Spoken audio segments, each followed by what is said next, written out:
જન્મના દાખલામાં ફાધરનું નામ છે એમાં તમારે કરેક્શન કરાવવું હોય છે. એ ભલે ને પછી દત્તક વિધાનથી કરેક્શન છે કે ફાધરના નામમાં જે મિસમેચ છે, કોઈ ઇસ્યુ છે જેના અનુસંધાને તમારે જે જન્મના દાખલામાં છે એ ફાધરનું નામ કરેક્શન કરવું છે. તો મિત્રો અહીંયા જે પ્રોસિજર છે ને હું સમજાવવા જઈશ, કારણ કે ઘણી વાર તમે જે જન્મના દાખલામાં જે ફાધરનું નામ છે એ કરેક્શન કરાવવા જશો તો જે તે રજિસ્ટ્રાર એટલે કે જો ગામડામાં હશે તો તલાટી કે મંત્રી સાહેબ હશે, અને જો જે તે કહેવાય કે નગરપાલિકા મહાનગરપાલિકા હશે તો ત્યાં સબ રજિસ્ટ્રાર હશે. એટલે આ પ્રકારની ત્યાં જે તે અધિકારીને પ્રોસિજર કરવાની હોય છે કે જેમાં તમારે જે ફાધરનું નામ ચેન્જીસ કરવાનું હોય છે ને તો ઘણા રજિસ્ટ્રારો દ્વારા તમારે જે ફાધર નેમ કરેક્શન માટેનું કોર્ટમાંથી જે ઓર્ડર લેવા માંગે છે. હવે આમાં અહીંયા જ્યાદાતર જેટલા પણ જજમેન્ટ જોયા છે ને એ પ્રમાણે એવું છે કે આ તમે જે કરેક્શન કરાવવા માંગો છો ને એમાં જનરલી તમારે હાઈકોર્ટનો સહારો લેવો પડતો હોય છે. પરંતુ મિત્રો તમે અહીંયા વિડીયોમાં જોયું, વિડીયોના જે થંબનેલ છે એમાં જોયું છે કે હાઈકોર્ટનો કે ઇવન કોઈ પણ કોર્ટનો ઓર્ડરની જરૂર નથી. તો તમને એક આ વાત રહીને મસ્ત લાગશે, પરંતુ આ જે વાત છે ને એની ટર્મ્સ એન્ડ કન્ડિશન છે ને એ તમારે સમજવી જરૂર બનશે. કારણ કે એ ટર્મ્સ એન્ડ કન્ડિશન તમે સમજશો પછી તમને ખબર પડશે કે કેવા ક્રાઇટેરિયામાં તમારે કોર્ટનો ઓર્ડર જરૂર પડશે અને કેવા ક્રાઇટેરિયામાં કોર્ટનો ઓર્ડર જરૂર નહીં પડે. તો મિત્રો અહીંયા જનરલી તમે કહેવાય કે હાઈકોર્ટ છે, સુપ્રીમ કોર્ટ છે, એ કોર્ટ ઓફ રેકોર્ડ એટલે કે નજીરી અદાલત છે. એટલે કે જે તે એમના ચુકાદા આપે છે ને એ ચુકાદા વન ટાઈપ ઓફ કાયદો બની જતા હોય છે કે જે લોઅર કોર્ટને અથવા જનરલી લોકોને એ જે તે ઓર્ડર છે એને સમજવાની જરૂર પડે છે અને એના અનુસંધાને તમારે જે તે સુધારણા કે જે તમારે પ્રોસિજર છે એ કાયદો બની જતો હોય છે. એના માટે તો અહીંયા બે જજમેન્ટ છે, હું અહીંયા વોટ્સઅપ અને ટેલિગ્રામ ચેનલ પર એ શેર કરી દઈશ તો તમે ત્યાંથી જોઈ શકશો. પરંતુ આ બંને જજમેન્ટ છે ને એકબીજાના આમ થોડાક પોઈન્ટ ઓફ વ્યૂ થી એ એકબીજાને કોન્ટ્રાવર્સી છે. તો પહેલું જજમેન્ટ છે કેરલા હાઈકોર્ટનું અને બીજું જજમેન્ટ છે આપણા ગુજરાત હાઈકોર્ટનું.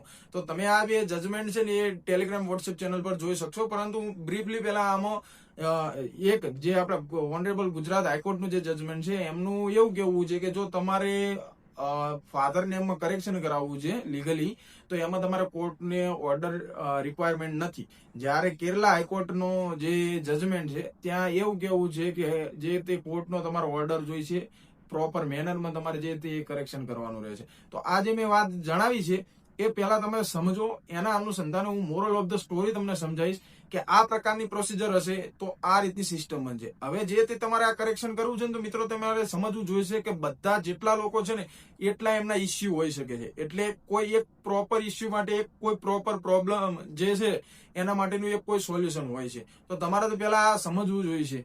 તો અહીંયા હું પહેલા જે ગુજરાત હાઈકોર્ટનો જે ઓર્ડર છે ને એ પહેલા હું તમને અહીંયા સમજાવું છું કે જે તે બાળકના જૈવિક પિતા એટલે કે જે એના પિતા છે જેનાથી એમનો બાળકનો જન્મ થતો હોય છે એટલે કે જૈવિક પિતાની અહીંયા વ્યાખ્યા આપવામાં આવે છે. હવે જ્યારે આ બાળક ના મમ્મી અને પપ્પા વચ્ચે ડિવોર્સ થાય છે કે કોઈ અલગ ઇસ્યુ છે અને કોઈ પિતા દ્વારા એ બાળકનું દત્તક લેવામાં આવે છે, બાળકને દત્તક લેવામાં આવે છે. હવે આ દત્તક લીધેલ છે એટલે જ્યારે ત્યારે એ બાળકનો જન્મ રજીસ્ટર થઈ ગયેલો હોય છે ત્યારે ત્યાં એ બાળકના જૈવિક પિતાનું નામ હોય છે. પરંતુ દત્તક થયા પછી દત્તક વિધાનના આધારે તેને બાળકના જે ફાધર નેમ છે ત્યાં કરેક્શન કરાવી અને એમના જે દત્તક લીધેલ જે ફાધરે એમને દત્તક લીધેલ છે એ ફાધરનું ત્યાં નામ કરવાનું આવે છે. તો અહીંયા જે તે આપણે એમ કહેવાય કે ગુજરાત હાઈકોર્ટ દ્વારા એક ઓર્ડર આપવામાં આવ્યો હતો. એ ઓર્ડરમાં એવું જણાવેલ હતું કે જે તે બાળકનું દત્તક વિધાન, જે દત્તક વિધાન એટલે કે વન ટાઈપ ઓફ આપણે એમ કહેવાય કે એફિડેવિટ છે.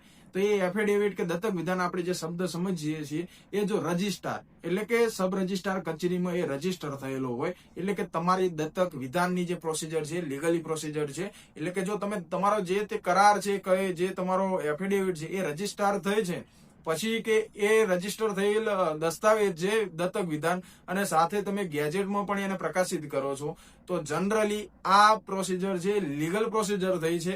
અને જે આ ડીડ થઈ છે દત્તક વિધાનની અને ગેજેટ આના અનુસંધાને જે તે રજિસ્ટ્રારે જે આ લીગલ પ્રોસિજર એ ફોલો કરેલી છે તો એવા બાળકના જૈવિક પિતા નામની જગ્યાએ જે દત્તક લીધેલ ફાધર છે એ ફાધરનું નામ કરેક્શન કરવામાં કોઈ ઇસ્યુ આવતો નથી, કોઈ પણ ઓર્ડરની જરૂર પડતી નથી. તો આ મિત્રો તમારે પહેલા વાત સમજવી જોઈએ છે કે આ પ્રોસિજર છે એ લીગલ છે.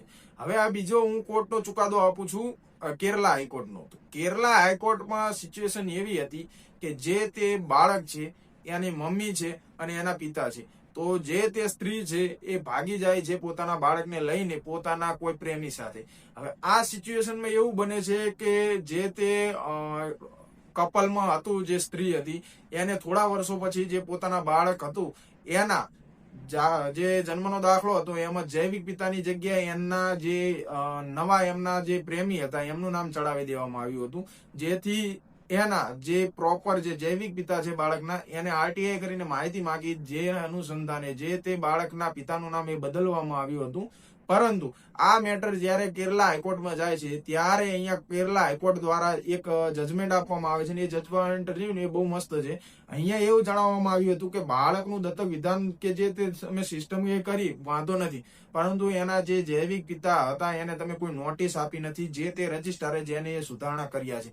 તો પહેલા તો અહીંયા કુદરતી ન્યાયના સિદ્ધાંતનું એમને ઉલ્લંઘન કર્યું છે અને આ ઉલ્લંઘનને અનુસંધાને આ બાળકનું જે નામ ફાધર નેમ જે જૈવિક પિતાની જગ્યાએ જે પ્રેમીનું નામ ચડાવવામાં આવ્યું હતું એ ગેરકાયદેસર છે.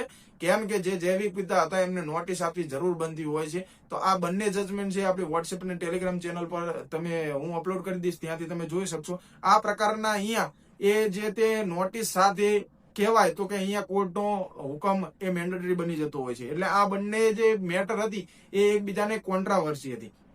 ત્રીજી પ્રોસિજર એવી થતી હોય છે કે સપોઝ તમારા ફાધર નેમમાં જો કોઈ કરેક્શન કરાવવાનું હોય, સપોઝ કે રમેશની જગ્યાએ સુરેશ નામ હોય કે આ રીતે કોઈ કરેક્શન હોય, સ્પેલિંગ મિસ્ટેક છે, તો મિત્રો એના માટે તો આપણા જે ચેનલ પર ઘણા વિડીયો બનાવેલ છે કે તમારે કરેક્શન કરવાનું છે. જેમાં ફાધર નેમ કરેક્શનમાં તમારું ફાધરનું પાન કાર્ડ છે, આધાર કાર્ડ છે, પછી એમના જન્મનો દાખલો છે કે એલસી છે, આ પ્રમાણે જો અલગ અલગ ડોક્યુમેન્ટ છે. ઇવન જો એમનું નામ કોઈ ચેન્જીસ કરેલું હોય તો ગેજેટ કરાવીને પછી એમના આધાર કાર્ડ છે, ચૂંટણી કાર્ડ છે, રેશન કાર્ડ છે, પાન કાર્ડ છે, એમના બધામાં એમનું કરેક્શન કરાયેલું હોય છે. તો આ રેલેવન્ટ ડોક્યુમેન્ટ આપીને તમે જે તે રજિસ્ટ્રારને સુધારા અરજી આપો છો તો તમારે જે પિતાનું નામ છે અથવા માતાનું નામ છે એ તમે બિંદાસ સુધારી શકશો, કોઈ જ ઇસ્યુ આવશે નહીં. પરંતુ આ જે તે અલગ મેં સિચ્યુએશનની વાત કરી હતી કે પહેલા કે ઘણા વ્યક્તિઓ છે એ પ્રમાણેના એમના પ્રોબ્લેમ છે, તો એમના માટે એ અલગ અલગ કોર્ટનો હુકમ પણ જરૂરી બને છે કે અલગ અલગ પ્રોબ્લેમને રિલેટેડ અલગ અલગ સોલ્યુશન બની શકે છે.